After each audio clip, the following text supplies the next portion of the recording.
আমাদের বাংলাদেশে নানা ধরনের খাবার রয়েছে, তার মধ্যে অন্যতম একটি খাবার হচ্ছে তিল পাতা, অর্থাৎ কুমড়োর পাতা দিয়ে তিল দিয়ে যে একটা আলাদা রেসিপি করা হয়, সেটা কিন্তু আমরা অনেক অঞ্চলেই করে থাকি না। তো আজকে আমি তোমাদের সাথে এই মজাদার রেসিপিটি শেয়ার করতে যাচ্ছি। এতটাই মজা যে তোমরা আসলে একবার খেলে একদম পাগল হয়ে যাবে। তো প্রথমেই আমি দেখতেই পাচ্ছ এখানে নিয়ে নিয়েছিলাম তিল, সেই সাথে এখানে দিয়ে দিয়েছিলাম বাদাম।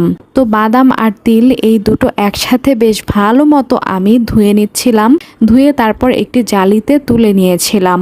অনেক সময় দেখা যায় তিলে অনেক বেশি ময়লা থাকে, সেজন্য কিন্তু তোমরা অবশ্যই 2-3বারের বেলায় ধুয়ে নিবে, সেক্ষেত্রে ময়লাটা কিন্তু একদম চলে যাবে। তো যাই হোক, তিল ধোয়া শেষ হয়ে গেলে আমি ব্লেন্ডারে ব্লেন্ড করার জন্য এই তিলগুলোকে উঠিয়ে নিয়েছিলাম। সেই সাথে আমি আরো অ্যাড করে দিয়েছিলাম কেটে রাখা কাঁচা মরিচ, পেঁয়াজ ও রসুন। তোমাদেরকে আমি কেটে রাখা কাঁচামরিচ, পেঁয়াজ ও রসুন প্রথমেই দেখিয়ে দিয়েছিলাম, তোমরা দেখতে পেয়েছিলে। তো এখন আমি সেগুলো একবারে ব্লেন্ডারে উঠিয়ে নিচ্ছি।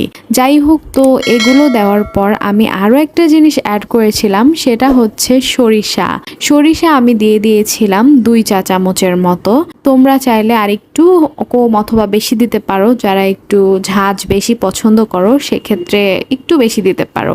যাই হোক, তো এগুলো দিয়ে সব একসাথে আমি ভালো মতো ব্লেন্ড করার জন্য নিয়ে গিয়েছিলাম। তো ব্লেন্ড করার এ পর্যায়ে আমি এখানে নিয়ে নিয়েছিলাম কুমড়োর পাতা। চাল কুমড়োর পাতাগুলো আমি দেখতেই পাচ্ছ প্রথম দিক থেকে একটু ছিঁড়ে ছিঁড়ে নিচ্ছিলাম, তারপর সেখান থেকে আবার চাল কুমড়োর পাতার যে ডাটা ছিল সেই ডাটাও ছিঁড়ে নিয়েছিলাম এবং পাতাগুলোকে ভালো মতো এপাশ ওপাশ করে ঘষে নিচ্ছিলাম, যেন পাতার একটা ময়লা ভাব অথবা এই যে ধারালো একটা ভাব থাকে সেটা যেন চলে যায়। তো এই চাল কুমড়ো পাতা দিয়ে কিন্তু ডাল পাতাও করা যায়, সেটার রেসিপি আমি তোমাদের সাথে আবার পরে শেয়ার করব। আজকে এটা এ পর্যন্তই।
এই পর্যায়ে দেখতেই পাচ্ছ আমি ব্লেন্ড করে নিয়ে এসেছি তিল, রসুন, পেঁয়াজ, কাঁচামরিচ আর সেই সাথে সরিষা যেটা দিয়েছিলাম সেটা ব্লেন্ড করে আমি একটা বাটিতে রাখছি। তারপর হচ্ছে এগুলো আমি পাতাতে ভালো মতো ঘষে নিব, অর্থাৎ পাতাতে ভরিয়ে নিব। তবে এই যে মিশ্রণটা সেটাকে সম্পূর্ণভাবে রেডি করার জন্য কিন্তু এখন আমি কিছু গুঁড়ো মশলা অ্যাড করে নিব।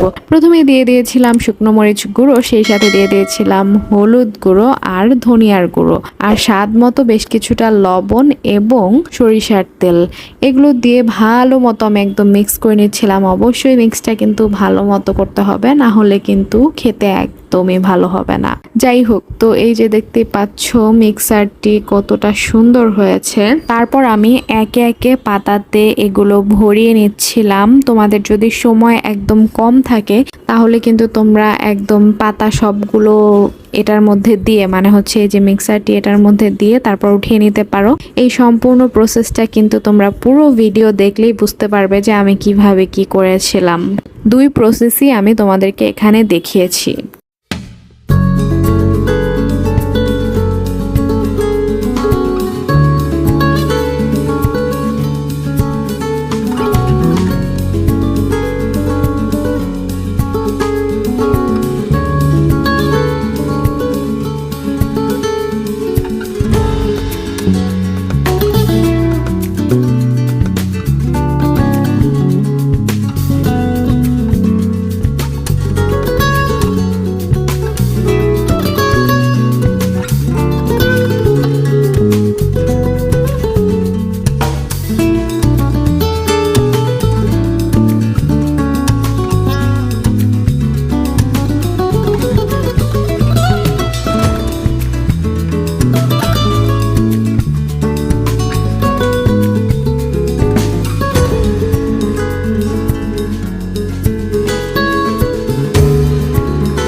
পাতাগুলো এখন রান্না করার জন্য আমি একটি কড়াইতে তুলে নিয়েছিলাম। তারপর ওই যে এক্সট্রা সরিষা ছিল সেখানে দিয়ে দিয়েছিলাম পানি। সেই পানি আবার ভালো মতো ওটার মিক্সারের সাথে মিক্স করে পানিটা আবার এখানে দিয়ে দিচ্ছিলাম। তারপর আমি চুলাতে বসিয়ে দিয়েছিলাম।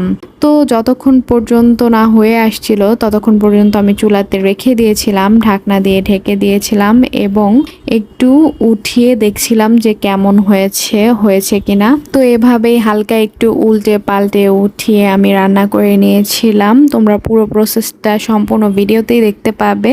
আর এই রান্নাটা মানে হচ্ছে এই আইটেমটা সব অঞ্চলে করা হয় না, কিন্তু যারা করেছে একবার খেয়েছে তারা হাজারবার করেছে, হাজারবার করতে চাইবেও। তো তোমরা ভালো থেকো, সুস্থ থেকো আর আমার জন্য দোয়া করো। আর এটা অবশ্যই তোমরা কিন্তু বাসায় ট্রাই করে দেখবে। আল্লাহ হাফেজ।